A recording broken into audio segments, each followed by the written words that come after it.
کاش یہ سیلاب صرف اور صرف ہمارے مکانوں اور ہمارے کھیتوں کو بہا کر نہ لے جائے، بلکہ یہ ہمارے غرور کی فصلوں، ہمارے تکبر کی عمارتوں اور ہمارے انا کے بتوں کو بھی بہا کر لے جائے۔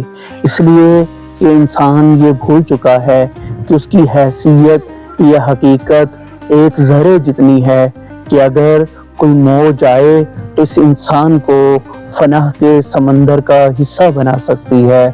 غرور زر، غرور جا، غرور تاج ٹوٹے گا، غرور زر، غرور جا، غرور تاج ٹوٹے گا اگر زمین پر اتر آیا سیلاب بندگی۔ اگر یہ سیلاب ہمارے دلوں کی سختیوں کو توڑ کر عاجزی کا چراغ روشن کر جائے تو یہ بربادی نہیں بلکہ ایک بہت بڑی تعمیر ہوگی۔